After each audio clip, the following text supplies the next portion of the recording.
Hi everyone, and welcome to our presentation featuring organizational behavior in the movies. This is a collaboration by Sadie Nichols and Cecia Guieta. Over the course of this presentation, we will be discussing 3 organizational behavior concepts and applying them to the movie The Devil Wears Prada. We hope you enjoy it. All right, let's go to the movies. The Devil Wears Prada is about an evil villain editor-in-chief who loves fashion and loves running Runway, a fashion magazine.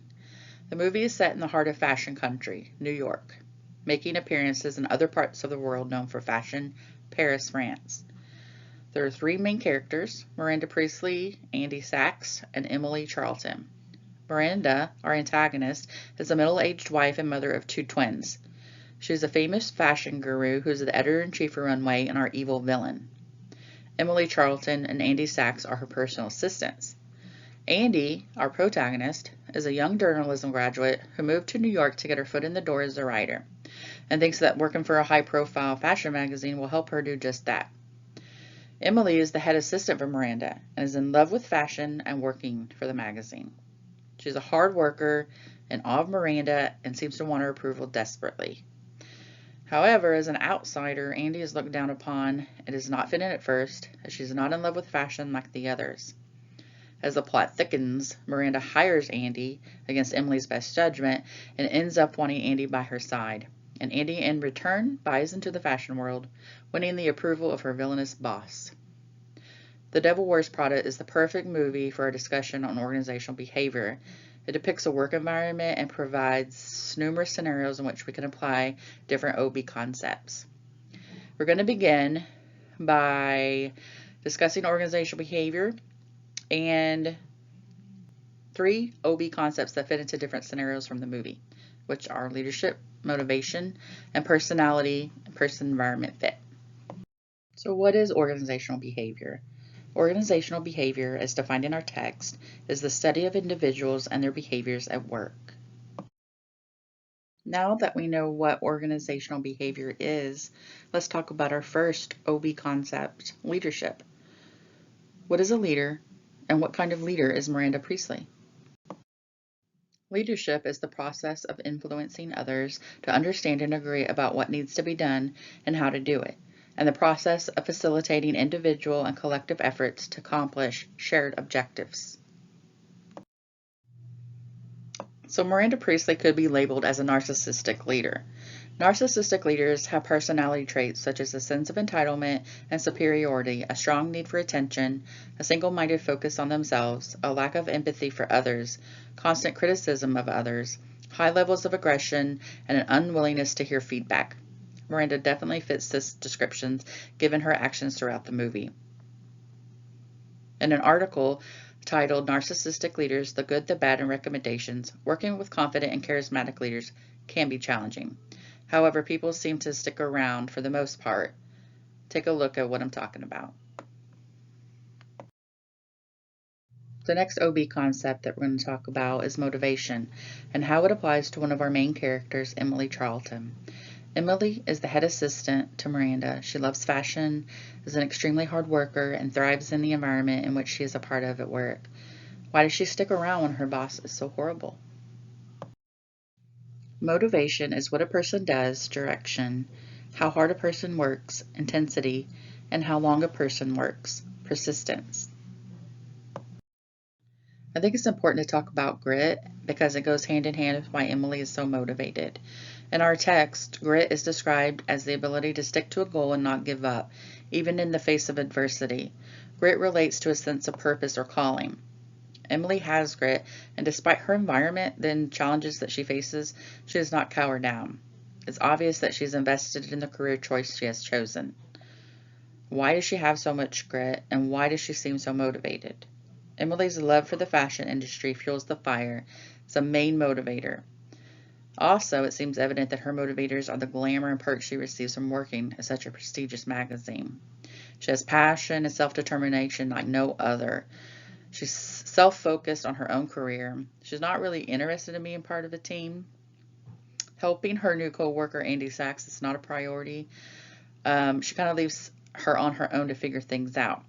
Emily makes it clear where her motivation comes from when she mentions that she is the one who will go to the Paris fashion show and get all the new clothes that comes with it, and Andy will have to run the errands and do other lowly things secondary assistants do. Motivation is a big concept that drives employees. Emily is more self-motivated given the fact that her boss is not exactly the most motivating and enthusiastic person to others. Her behavior is related to the expectancy theory. In a newsletter titled Motivation and Leadership, the expectancy theory looks at motivation through a system of rewards. Emily does what she does based on the rewards she will get. Her motivators are more external. External motivators are pay, recognition, fear, promotion, and rewards, per the newsletter. However, I do believe Miranda's fame and threat-like behavior is also a motivator for Emily. All in all, motivation, wherever it comes from, is an important organizational behavior concept and a factor that drives employees. Take a look at this scene showing us how Emily illustrates this. Now, I want to talk about the personality and person-environment fit. And before we delve into this topic, let's take a look at the opening scene of The Devil Wears Prada.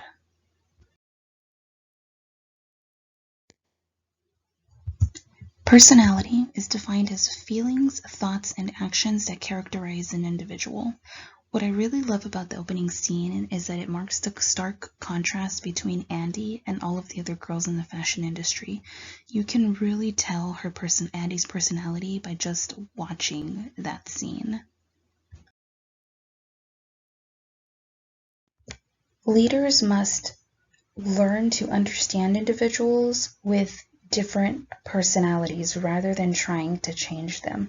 A leader that tries to change their employees' personality will likely have pushback, which will then create a hostile work environment. Employees will more than likely follow someone who is self-aware, meaning an individual who is aware of their own actions and reactions, someone who can control their thoughts and feelings. This makes for a very strong manager, and it comes with many followers. Now I want to talk about the Big Five. The Big Five summarizes personality into 5 different factors.